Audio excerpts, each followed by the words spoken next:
नमस्कार दोस्तों, आप सीखे आज के चैनल में आप सभी का स्वागत है। मेरा नाम कनक है और आज की वीडियो में हम सीखने वाले हैं इसके आगे के रूल्स।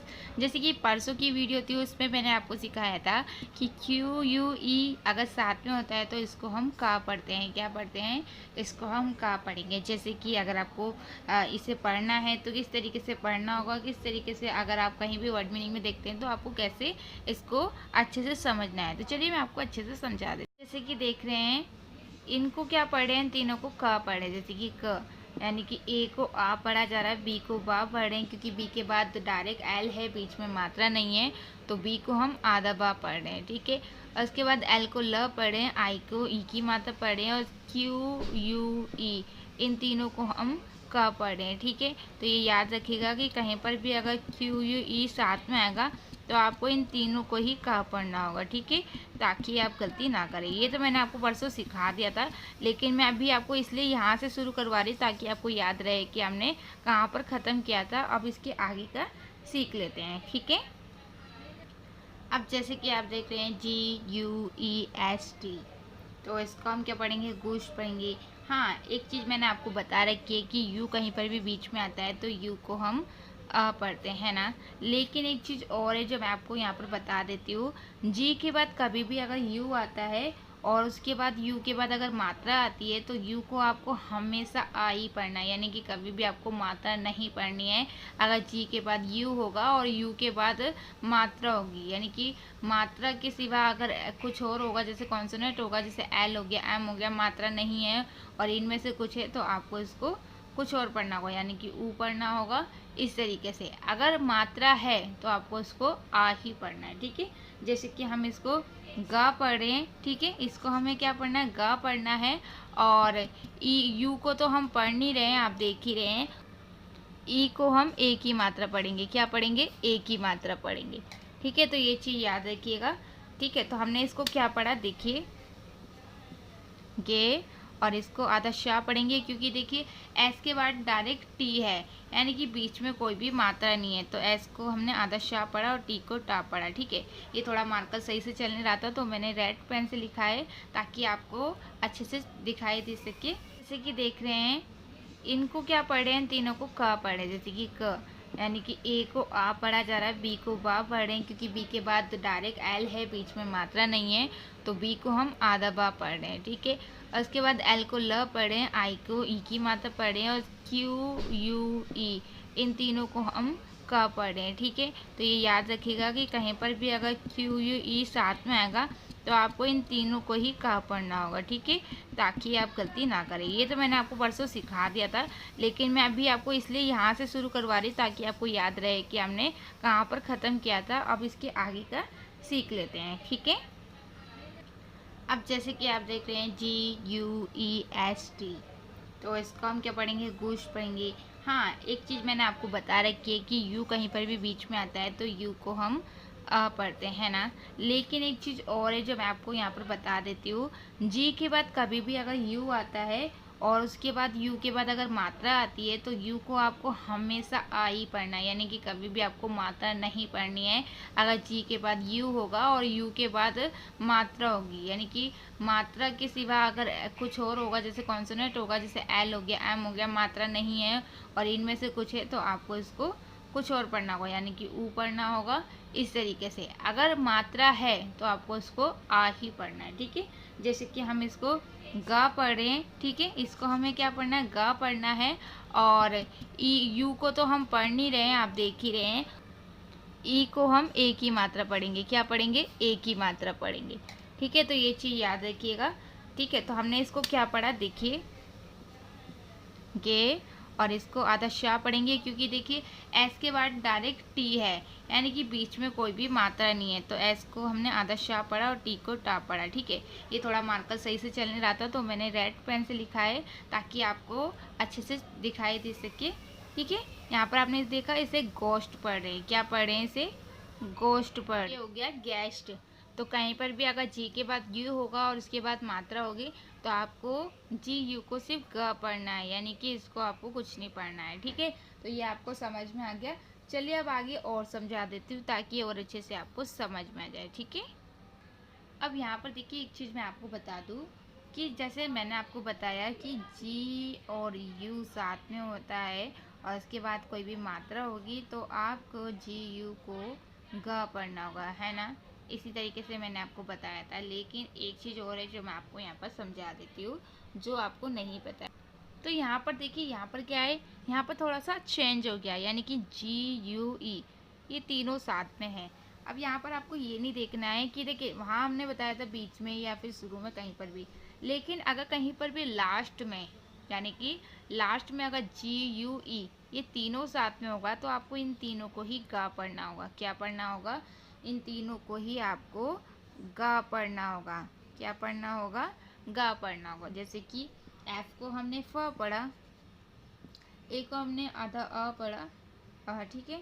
उसके बाद टी को हमने ट पढ़ा, यानी कि एफ का हमने फ पढ़ा, ए को हमने अ पढ़ा यानी कि छोटा आ पढ़ा, ठीक है। टी को हमने ट पढ़ा। उसके बाद देखिए आई को हमने छोटी ई की मात्रा पढ़ी या बड़ी ई की मात्रा, तो यहाँ पर हम पढ़ेंगे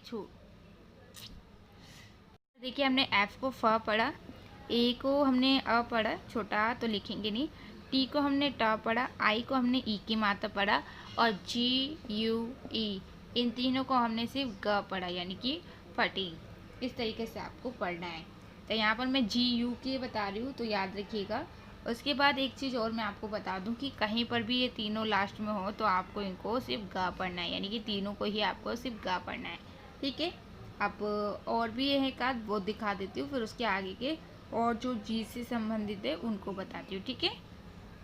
अब देखिए कहीं पर भी अगर जी ई ओ एन या फिर जी आई ओ एन, अगर ये चारों या फिर ये चारों कहीं पर भी आते हैं साथ में तो आपको इन चारों को क्या पढ़ना होगा? इन चारों को भी आपको जन पढ़ना है, इन चारों को भी आपको जन पढ़ना है, यानी कि जी ई ओ एन या फिर जी आई ओ एन, तो इसको आपको जन पढ़ना है, यानी कि जी को जा पढ़ेंगे, एन को हमें ना पढ़ना है। इसी तरीके से जी को जा पढ़ेंगे, एन को हमें ना पढ़ना है, इसके बीच को हमें कुछ नहीं पढ़ना है, इसके बीच को हमें कुछ नहीं पढ़ना है, ठीक है। जैसे कि एल को हमने ला पढ़ा, ई को हमने ई पढ़ा, जी आई ओ एन इसको हमने सिंपल जन पढ़ दिया, ली जन। ऐसे और भी है जो मैं आपको दिखा देती हूँ ताकि आपको पता चल सके, ठीक है। अब देखिए जी ई ओ एन, ठीक है। तो पी को हमने पा पढ़ा, आई को हमने ई पढ़ा यानी कि पी, और उसके बाद जी ई ओ एन को जन पढ़ना है जैसे मैंने आपको बताया, तो पिजन हो गया, ठीक है। तो इसी तरीके से कहीं पर भी अगर जी ई ओ एन या फिर जी आई ओ एन आएगा तो आपको इसको जन पढ़ना है, ठीक है। तो ये आपको समझ में आ गया। चलिए अब आगे और बता देती हूँ ताकि आपको और अच्छे से समझ में आ जाए। अब देखिए कट आई एन जी, अब इसको अगर आपको मैं बोलूँ कि इन्हें प्लस करना है यानी कि इन्हें जोड़ना है तो कैसे करेंगे आप? T C U T and I N G, हम लोग गलती कर देते हैं और इस तरीके से लिख देते हैं, लेकिन ये बिल्कुल गलत है। आपको इस तरीके से बिल्कुल भी नहीं लिखना है। आपको कैसे लिखना है? कभी भी अगर शुरू में वोवल्स होता है और हम दूसरे जो भी हमारा सिलेबल होता है उससे जोड़ते हैं तो हमें क्या करना होता है, ये जो हमारा लास्ट वाला होता है ना, इस लास्ट वाले को हम डबल कर देते हैं। जैसे कि सी यू टी और आई एन जी की तरह हम लिख देंगे double T I N G, और फिर हम यही कंफ्यूज कर देते हैं कि कटिंग में इसमें डबल टी क्यों आ रहा है, क्योंकि जब भी हम आई एन जी को जोड़ते हैं तो हमारा क्या हो जाता है, वो शब्द डबल हो जाता है, ठीक है। तो यहाँ पर ये जो टी था वो डबल हो गया। एक बार ढंग से देख लीजिए, इसमें टी जो है हमारा डबल हो जाएगा क्योंकि हमने यहाँ पर जो हमारा पहला आई है वो वोवल से, तो जब भी हम वोवल से जोड़ते हैं तो हमारा जो भी लास्ट वाला होता है वो डबल हो जाता है। अब एक और मैं आपको बता देती हूँ ताकि आपको अच्छे से समझ में आए, ठीक है। अब जैसे कि हमें ई आर को जोड़ना है स्टॉप से, तो यहाँ पर ई क्या है? वोवल से। क्या है ये? वोवल से। तो ये कि अगर ये वोवल्स है तो हमें क्या करना है, ये जो हमारा है लास्ट वाला इसको डबल कर देना है, क्योंकि हम क्या कर रहे हैं, वोवल से जोड़ रहे हैं। तो जब भी हम वोवल से यहाँ इधर वाले को देखना है आपको, अगर यहाँ का शुरू का वोवल से तो आपको ये दूसरे में जोड़ते पहले में जोड़ते वक्त उसको डबल करना है। जैसे कि स्टॉप को हम क्या कर देंगे, इसको पी को डबल लिख देंगे और यहाँ पर ई आर लिख देंगे, ठीक है। इस तरीके से आपको करना है। इसी तरीके से और मैं आपको समझा देती हूँ, अगर हम और भी जगह ई आर जोड़ते हैं तो हमारे वो भी डबल हो जाएंगे, जैसे कि मैं आपको एग्जांपल दिखा देती हूँ। अब जैसे कि हम थिन में जोड़ रहे हैं तो हम क्या करेंगे, इसमें भी ई है शुरू में, तो हम क्या करेंगे, इसको THI लिख देंगे और इसको ER लगा देंगे। ठीक है, यहाँ पर भी देखिए डबल हो गया एन। तो ऐसे ही आपको जोड़ना है। कभी भी अगर आपको कोई बोले कि ER को उसमें जोड़ो या फिर ING को लगाओ, तो आपको क्या करना होगा, उसको डबल कर देना है। ठीक है, तो ये आपको समझ में आ गया। हाँ, ये चीज़ याद रखिएगा कि शुरू में वोवल्स होना चाहिए, तभी आपको डबल करना है। अभी मैं आपको और रूल सिखा देती हूँ ताकि आपको और समझ में आ जाए। अब देखिए, एक चीज़ मैं आपको समझा दूँ कि कभी भी जैसे मैंने आपको बताया कि अगर हम इसमें ER जोड़ते तो हम क्या करते, इसको एन को हम डबल कर देते, लेकिन यहाँ पर हम क्या जोड़ रहे हैं, यहाँ पर हम ER नहीं जोड़ रहे हैं, यहाँ पर हम LY को जोड़ना है। तो L क्या है, L मात्रा नहीं है, तो L तो हमारा कॉन्सोनेंट है, तो यहाँ पर हमें इसको डबल नहीं करना है।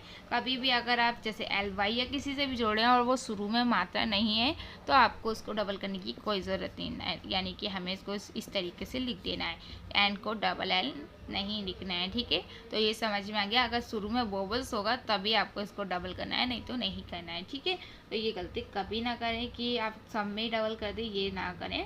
चलिए, एक दो और रूल्स है, वो भी मैं आपको समझा देती हूँ। अब देखिए, एक और रूल्स है जो मैं आपको बता देती हूँ। कभी भी जैसे मैंने आपको बताया कि ING जोड़ना है और उससे पहले क्या है, उससे पहले अगर मात्रा होगी तो आपको उसमें ING करना है।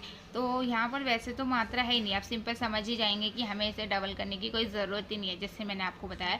लेकिन एक चीज़ और है पहचानने की, अगर इससे पहले यानी कि जो लास्ट वाले से आप पहले वाला होगा, तो अगर ये डबल मात्रा होगी तो भी आपको इसको डबल करने की कोई ज़रूरत नहीं है।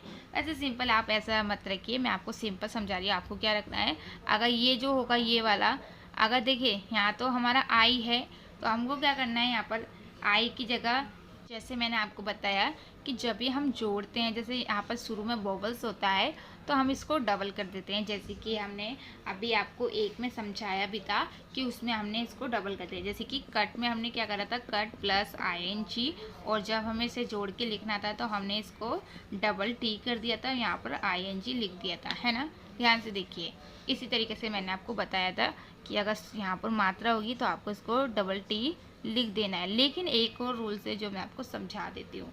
जैसे कि आप यहाँ पर देख रहे हैं, यहाँ पर भी हमें क्या करना होगा, डबल के लिख देना है। इसी तरीके से नहीं, हमें यहाँ पर इसे डबल के नहीं लिखना है, क्योंकि देखिए के से के पीछे यानी कि सबसे लास्ट वाला, जो शुरू का सबसे लास्ट से पहले वाला क्या है, ये मात्रा है, और ये क्या है, डबल मात्रा है। तो कहीं पर भी अगर डबल मात्रा होगी तो आपको इसको डबल करना नहीं है। यानी कि हमें क्या देखना है, ये चीज़ ध्यान रखनी है कि जैसे कि हमारा जो सबसे लास्ट वाले से पीछे वाला जो है, अगर वो डबल मात्रा है तो हमें इसे डबल करके नहीं लिखना है। अब जैसे कट में ये सिंगल मात्रा थी, इसमें एक ही मात्रा है U, तो इसको हमें डबल करके लिखना है। और अगर ये डबल U होता या डबल UE इस तरीके से होता तो हमें इसे डबल करने की ज़रूरत नहीं थी। तो ये भी एक रूल्स है, तो याद रखिएगा, क्योंकि मैं नहीं चाहती आप बाद में बोले कि हमें तो ये बताया था और यहाँ पर तो हमने डबल के लिख दिया, हमारी गलती होगी। नहीं, मैं ये बिल्कुल नहीं चाहती कि आप कोई भी गलती करें। तो याद रखिएगा, अगर यहाँ पर डबल मात्रा होगी तो आपको इसको डबल नहीं लिखना है। ठीक है, अब एक दो और बता देती हूँ। इसी तरीके से देखिए, यहाँ पर ई है यानी कि यहाँ पर भी मात्रा है, पर यहाँ जो लास्ट वाला उससे पहले क्या है, डबल मात्रा, यानी कि ई और ए है, तो दो दो मात्रा है, तो हमें यहाँ पर भी इसे डबल करके नहीं लिखना है। हमें क्या करना है, इसको इसी तरीके से सिंपल लिख देना है।